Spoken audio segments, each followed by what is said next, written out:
Saya jarang sholat kalau bekerja, tapi saya sering berzikir. Pertanyaan saya, apakah zikir saya dapat pahala atau tidak? Jadi maksudnya dia zikir tapi tidak sholat. Baik, bagaimana statusnya? Kiai Haji Muhammad Hashim bin Asy'ari Hadratus Syekh pernah menulis 19 kitab. Kitab keduanya disebut dengan Risalah Ahlus Sunnah wal Jamaah. Anda buka di halaman ke-11, paragraf yang ketiga, baris 1 sampai 3, paling kiri sebelah bawah. Ini aliran semacam ini, itu sudah ada di Jawa tahun 1333 Hijrah. Dikenal dengan Abahiyun. Judulnya diberi bab Faslun fi Zuhuril Bid'ah fi Ardi Jawa wal Mubtadi'ina fiha wa intisyariha. Pasal tentang datangnya aliran-aliran yang menyimpang di tanah Jawa, penyebarannya dan tokoh-tokohnya. Di antaranya dikenal dengan Abahiyun. Siapa Abahiyun itu? Yaitu orang-orang yang berzikir dalam dirinya, kemudian dia menyimpulkan wasafa qalbuhu, hatinya telah merasa bersih, merasa tenang, wala yantabiqu alaihi al-amru wan nahyu, dan tidak berlaku lagi bagi dia larangan dan perintah. Karena itu orang ini dia sudah merasa nggak usah sholat, karena sholat itu bagian dari zikir. Yang penting saya sudah bisa zikir, saya sudah sholat. Sehingga dia mengatakan kalau orang masih sholat itu masih latihan. Karena orang kalau sudah sholat sudah dekat dengan Allah. Fayantabiqu alaihi al-iman wa ikhtaral iman alal kufri. Dia memilih beriman, dia merasa beriman, dia tidak kafir, yang penting dia zikir, dia tidak sholat. Kata Syekh Hashim, ini termasuk kepercayaan yang menyimpang, aliran yang menyimpang, dan dikenal kemudian dengan aliran kebatinan. Kebatinan itu zikirnya cuma akhlak saja, yang penting akhlak baik. Zikir dalam diri, tidak usah sholat. Maka yang seperti ini dianggap bertentangan dengan aliran-aliran, atau dianggap bertentangan dengan nilai-nilai dalam Al-Quran dan Sunnah Rasulullah Sallallahu Alaihi Wasallam. Karena di antara makna zikir itu sholat. Jadi kalau anda tidak sholat, berarti anda meninggalkan zikir. Ya, Nabi sholat, sahabat sholat, tabi'in sholat, ulama sholat. Bahkan semua Nabi sholat. Nabi Musa sholat, Quran surah ke-20 ayat ke-14. Nabi Isa sholat, Quran surah ke-19 ayat 31 sampai 33. Nabi Ismail sholat, meminta keluarganya untuk sholat. Wa kana ya'muru ahlahu bis shalah, Quran surah 19 ayat ke-55. Nabi Ibrahim sholat, mendoakan keturunannya supaya sholat. Quran surah ke-14 ayat 39, 37 sampai 39. Semua sholat. Nah, Nabi, Rasul sholat, sahabat sholat, tabi'in sholat, ulama sholat. Antum bukan Nabi, bukan Rasul, bukan tabi'in, bukan sahabat, bukan ulama. Antum tidak sholat. Ada sesuatu yang harus kita perbaiki dalam diri kita. Disingkatnya, tidak dibenarkan sholat hanya berzikir saja dalam diri kita, tapi harus diwujudkan dalam bentuk gerakan-gerakan ibadah sholat. Ya. Boleh berzikir, subhanallah, alhamdulillah, Allahu akbar. Kapan waktunya? Selesai sholat. Boleh. Apa dalilnya? Quran surah ke-4 ayat 103. Paling kanan di pertengahan. فَإِذَا قَضَيْتُمُ الصَّلَاةَ فَاذْكُرُوا اللَّهَ. Maka jika anda telah tuntas mengerjakan sholat, silakan berzikir kepada Allah. Subhanallah, qiyaman wa qu'udan wa ala junubikum. Boleh sambil berdiri, boleh sambil duduk, boleh sambil berbaring.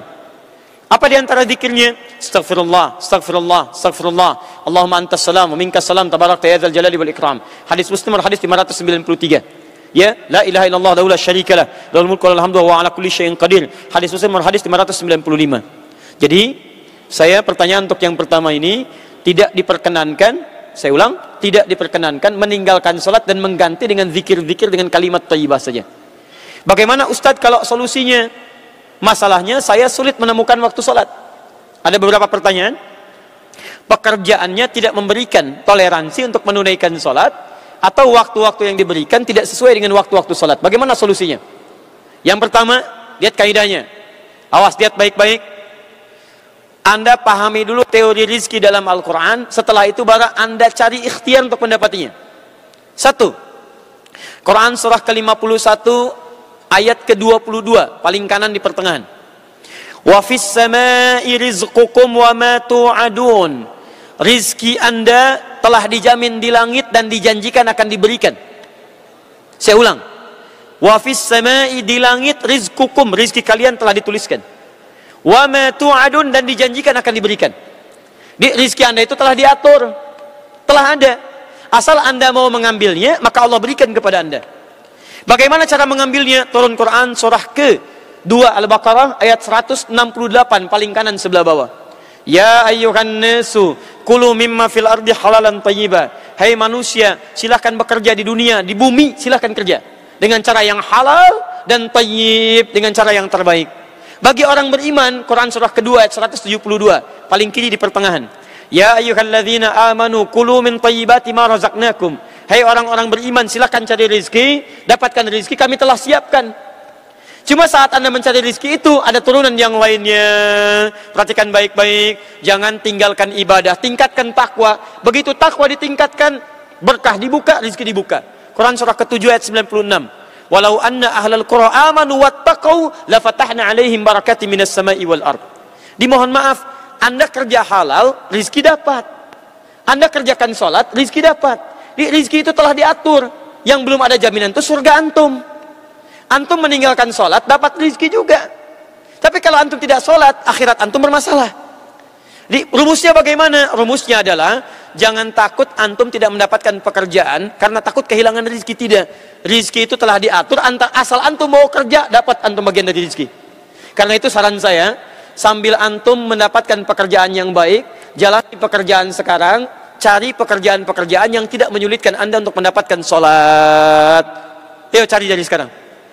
Kalau sekarang antum bekerja sulit sholat, antum sambil mencari, kemudian cari kemudahan-kemudahan menunaikan sholat. Misal, ada waktu sholat yang dalam kesulitan bisa dijamak, bahkan qasar. Quran surah keempat An-Nisa. Quran surah keempat An-Nisa ayat 102, paling kiri sebelah bawah. Quran surah keempat An-Nisa ayat 102, paling kiri sebelah bawah. Baca dari 101 sampai 102-nya ke kiri.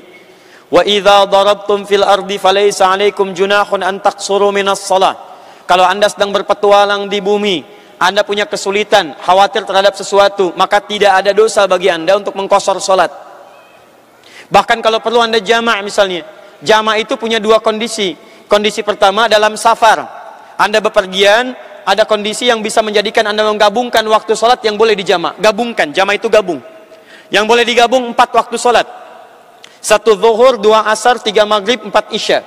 Zuhur gabungkan dengan asar, maghrib gabungkan dengan isya. Subuh tidak. Karena itu subuh diletakkan jauh dari zuhur, jauh dari isya.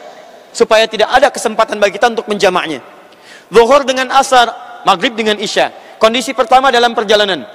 Perjalanan seperti apa? Ya, yang jaraknya melebihi 80 km ada masyaqqahnya. Dia ada masafah, ada masyaqqah. Masafah itu jarak, masyaqqah itu kesulitan. Maaf, misal Anda dari Busan ke sini ada kesulitan, macet luar biasa. Diprediksi habis waktu asyar, boleh Anda jamak. Bahkan qasar. Yang kedua, ini yang jarang orang ketahui. Ada kondisi boleh dijamak dalam kondisi tidak ada perjalanan, tapi karena kondisi sulit mengerjakan sholat pada saat itu. Misal, maaf, Nabi pernah menjamak sholat tanpa adanya perjalanan. Apa yang terjadi pada saat itu? Ada kondisi angin yang sangat kencang. Ada badai hujan turun. Karena dikhawatirkan dari masjid tidak bisa ke masjid lagi, maka ahli masjid menjamak waktu sholat zuhur dengan asarnya, maghrib dengan isyanya. Ditarik ke kondisi kekinian, misal ada orang dokter, profesinya sedang tindakan misalnya. Diprediksi tindakan dokter itu operasi dari mulai zuhur sampai ke menjelang maghrib, asarnya bisa lewat. Anda nggak bisa tiba-tiba sedang operasi, jantung dibuka, adzan asar berkumandang, Allahu Akbar, Allahu Akbar. Maaf ya, saya mau sholat dulu. Masya Allah. Anda tinggalkan, meninggal pasien ini. Maka Anda boleh tunaikan di waktu zuhur, jamak dengan asarnya. Selesai operasi, kerjakan sholat maghribnya. Anda kerja sekarang, pekerjaan Anda tinggal di satu daerah, sholatnya sulit, kalau ketahuan misalnya bisa bahaya bagi Anda. Maka bagaimana caranya? Anda bisa ambil pertama, 1, Anda cari peluang dulu mencari pekerjaan lain yang memudahkan Anda untuk menunaikan sholat. Sambil mencari itu, kerjakan sholat sesuai dengan kemudahannya. Misal, Anda punya waktu 5 menit untuk mengerjakan sholat. Anda permisi dari situ, cari ruangan, kerjakan sholat, jamaah dengan asarnya. Atau Anda dapatkan asarnya, zuhurnya susah, dapatkan asarnya. Anda kerjakan masuk di waktu asar, jamaah dengan zuhurnya. Demikian maghribnya, demikian isyanya. Kalau memang pekerjaan Anda sama sekali tidak bisa menunaikan sholat di sana, maka saran saya, hijrah Anda, cari pekerjaan lain yang membuatkan Anda mudah menunaikan sholat. Demi Allah saya katakan, rizki Anda sudah diatur. Asal Anda mau gerak, rizki datang. Tapi surga Anda belum dijamin. Itu masalahnya. Jadi sambil mencari pekerjaan, Anda bisa kerjakan untuk menunaikan salat jamaahnya.